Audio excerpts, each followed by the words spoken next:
we ran across the largest national security secret ever covered up in the history of the United States. So this led us right back into the birth certificate and how the birth certificate system even got started here in America. People are used as collateral with other nations because the U.S. is bankrupt. The United States declared bankruptcy on March 9th of 1933. At this point, the U.S. began taking out loans from a private, non-government affiliated corporation called the Federal Reserve. With no money to pay back the loans, the United States began using the citizens as collateral. And that started back in 1933 with the end of the beginning of the third and final international bankruptcy. And of course, we had found out at that point that the United States owed so much to the IMF and the World Bank for what Lincoln had done that we had to give up, Roosevelt had to give up all of the gold that was here in the United States to pay off the debt to the IMF and the World Bank. So the United States was completely broke. We had no money. And so they devised the birth certificate system, in which case the people themselves were the gold bars, became the gold bars. And they had been built for taxes to pay off whatever debt was still remained, whatever debt still remained, or whatever debt was still going to be incurred by the financial needs of the United States. We still don't know why it's been kept a secret. We have a good idea of why it's been kept a secret because we understand now the deep state's in charge. We understand who the deep state is, we know how they operate, and this has been one of the largest deep state secrets in the history of the United States. And we're bringing it forward because we understand what the hell happened. So you think to yourself, okay, well, you know, it's a birth certificate system, so what? You know, so they use the people as chattel to create an income off of so they could substantiate the wealth that was necessary to go ahead and get us through our administrative ordeals as a nation. As we got looking at this thing and we researched it further and deeper into what the birth certificate system was, this thing was attached to the largest warfare platform in the world that was essentially created to go ahead and capture everybody on the planet as chattel or property. And this was how they were going to go ahead and create their wealth off the sweat of everybody else's backs. And so this led us, of course, right back to the Vatican, London City, and the Pentagon. And those were the three locations on planet Earth, the three war castles, so to speak, that substantiated the empire of the three city-states. And I encourage all you guys out there to take a look at the empire of the three city-states and do your research on the empire of the three city-states and exactly what that is.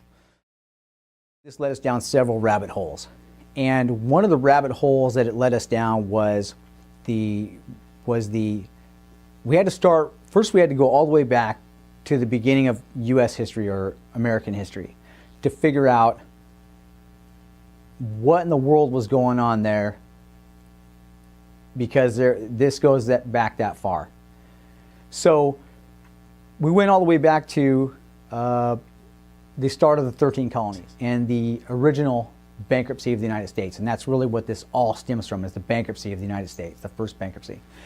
And so when the 13 colonies was fighting for its freedom from the British Crown, there was a post office down in Philadelphia, and that was the Benjamin Franklin Post Office. And that post office was open until the war started, and because all war vacates contracts. So because the 13 colonies weren't yet an independent nation state of their own, or a nation of their own, they had to close that post office down because they were fighting for that national statehood.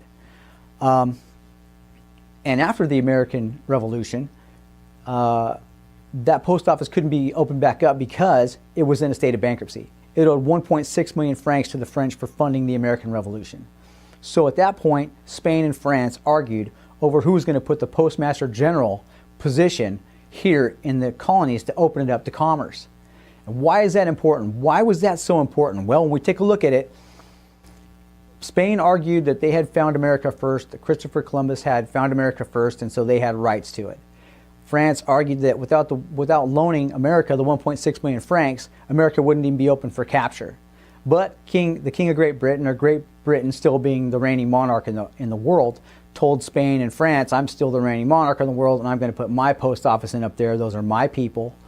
And when we went back and looked at the American history, you could see that the founders of the Republic talked about that. They said that they would much rather have chosen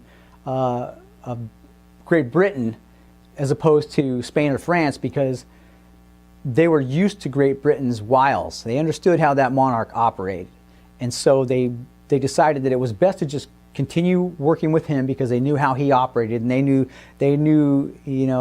the wiles of this guy's operation and how his construct worked. And they weren't too sure about Spain or France and didn't want to start getting involved with someone they didn't know anything about. So they decided to go ahead and joined her with Great Britain, and they put the post office in Washington, D.C., Great Britain's post office in Washington, D.C., which is a foreign enclave of the United States. It never has been part of the United States, and it was opened up as the District of Columbia as a foreign enclave because it was the post office for Great Britain.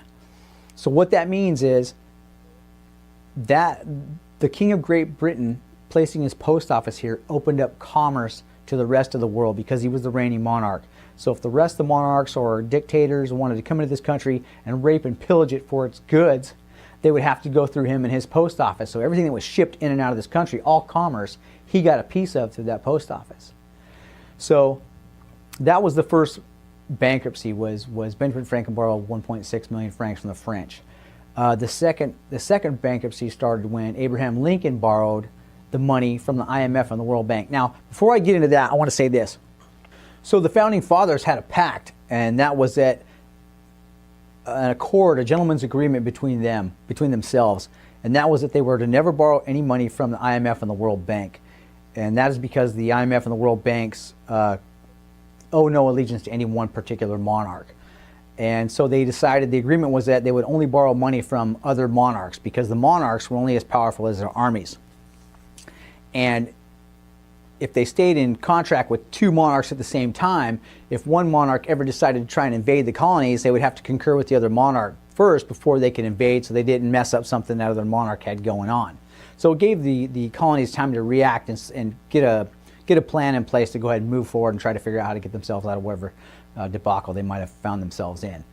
So at a later time, as we went through the historical records and we ran into, of course, the Civil War was next, we found out that Abraham Lincoln, after the colonies dissolved and they broke in half, there was no more United States. It had ended, the North against the South. So you have two separate countries fighting against each other, essentially, is what happened here during the Civil War, because the South did raise its own flag and did substantiate itself as its own nation state.